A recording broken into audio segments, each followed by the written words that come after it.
नाज़रीन ग्रामी, सबसे पहले हमें यह समझना होगा कि आखिर ये रिंग ऑफ फायर है क्या, जिसका नाम सुनते ही माहिरीन अर्जियात के माथे पर पसीना आ जाता है। ये दरअसल बैरुल काहिल के अंदर घोड़े की नाल की शक्ल में फैला हुआ एक बहुत बड़ा इलाका है। इसकी लंबाई तकरीबन 40,000 किलोमीटर है और ये दुनिया का वो खतरनाक तरीन जोन है जहां दुनिया के 75% जिंदा आतिशफशां मौजूद है। अगर हम तादाद की बात करें तो यहां 450 के करीब आतिशफशां हैं जो किसी भी वक्त फट सकते हैं। यह इलाका इतना हसास है कि दुनिया में आने वाले 90% जल्जले इसी बेल्ट में आते हैं और इससे भी ज्यादा खौफनाक बात यह है कि दुनिया के सबसे बड़े और तबाहकुन जल्जले भी इसी खित्ते में रिकॉर्ड किए गए हैं।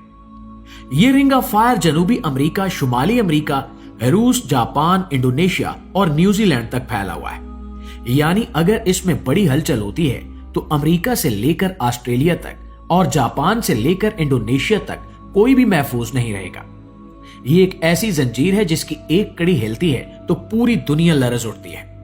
रिपोर्ट्स के मुताबिक इस बेल्ट में मौजूद आतिशफशानों और टेक्टोनिक प्लेट्स में गैर मामूली हरकत देखी गई है, जिसका बराह रास्त असर मौसम और जमीन के निजाम पर पड़ रहा है। इंडोनेशिया, जो कि बिल्कुल इसी रिंग ऑफ फायर के ऊपर वाक़े है, वहां तबाही के मनाजिर ने पूरी दुनिया को हिला कर रख दिया है। लेकिन अफसोस का मकाम यह है कि जब दुनिया के ये ममालिक डूब रहे हैं और रिंग ऑफ फायर अपनी तबाही मचा रहा है तो मेन स्ट्रीम मीडिया और हमारे न्यूज चैनल्स पर इस बारे में कोई संजीदा बहस नहीं हो रही। हर तरफ सिर्फ सियासत, एक दूसरे पर इल्जाम तराशी और फजूल किस्म के मुबासे चल रहे हैं। कोई भी ये नहीं बता रहा कि अगर ये रिंग ऑफ फायर पूरी तरह एक्टिवेट हो गया तो अमेरिका, इंडिया, इंडोनेशिया और दीगर ममालिक का वजूद खतरे में पड़ जाएगा। ये वही बेहिसी है जो कौमों की तबाही का सबब बनती है कि जब सर पर मौत मंडला रही हो तो वो गफलत की नींद सो रहे होते हैं। मुआज़िज़ दोस्तों, इसके अलावा जब हम तारीख के औराक पलटते हैं और मजहबी किताबों का मुतालिया करते हैं तो हमें हजरत नूह अलैहिस्सलाम के दौर का वाकया मिलता है। उस वक्त भी दुनिया गुनाहों में डूबी हुई थी और लोग अल्लाह के अहकामात को नजरअंदाज कर रहे थे। हजरत नूह अलैहिस्सलाम लोगों को समझाते रहे लेकिन इन्होंने मजाक उड़ाया। फिर जब अल्लाह का अजाब आया तो वो पानी की शक्ल में था। लेकिन क्या आप जानते हैं कि वो तूफान कैसे शुरू हुआ था? रिवायात और तहकीक के मुताबिक पहले जमीन में जल्जले आए, जमीन फटी और पानी उबलना शुरू हुआ और फिर आसमान से ऐसी बारिश बरसी जिसने हर चीज को गर्क कर दिया। यही मंजरनामा आज के हालात से मिलता जुलता है। आज भी रिंग ऑफ फायर में जल्जले आ रहे हैं, जमीन फट रही है, समंदरों में सुनामी का खतरा बढ़ रहा है और बेतहाशा बारिशें हो रही हैं। हजरत नूह अलैहिस्सलाम के दौर में पानी इतना बुलंद हो गया था कि ऊंचे ऊंचे पहाड़ भी डूब गए थे और सिवाय उन लोगों के जो कश्ती में सवार थे कोई भी नहीं बचा था। आज साइंसदान भी यही कह रहे हैं कि अगर रिंग ऑफ फायर में मौजूद तमाम आतिशफशां फट पड़े या कोई बड़ा जल्जला समंदर की तह में आ जाए तो सुनामी की ऐसी लहरें उठेंगी जो साहिली शहरों को लम्हों में नेस्तो नाबूद कर देंगी। दोस्तों, ये कोई कहानी नहीं है बल्कि वो हकीकत है जो माजी में भी हो चुकी है और मुस्तकबिल में दोबारा होने का इरादा रखती है। रिंग ऑफ फायर की खतरनाक बात यह है कि एक चेन रिएक्शन यानी जंजीर के अमल की तरह काम करता है।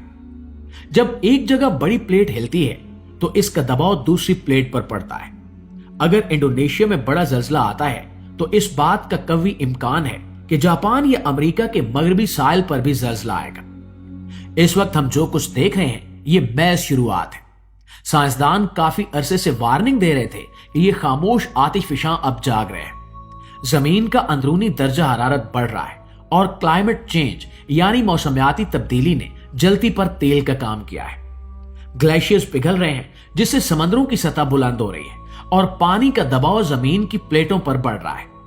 ये तमाम अवामिल मिलकर उस रिंग ऑफ फायर को मजीद गैर मुस्तहकम कर रहे हैं।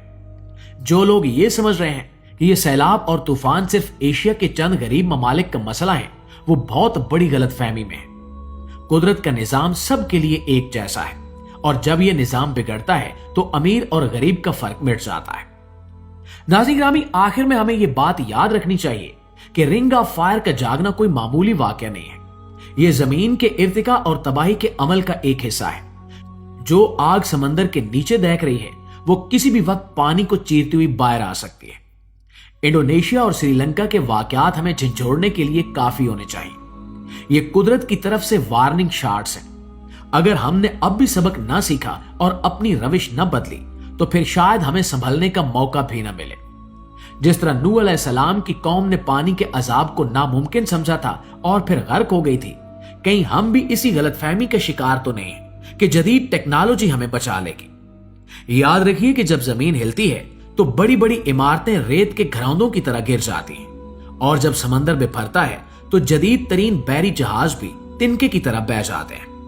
जरूरत इस अमर की है कि हम खौफे खुदा पैदा करें, अपनी जिंदगियों को सुधारें और कुदरत के साथ छेड़छाड़ बंद कर दें, वरना रिंग ऑफ फायर की ये आग जब घरों तक पहुंचेगी तो बुझाने वाला कोई भी नहीं होगा।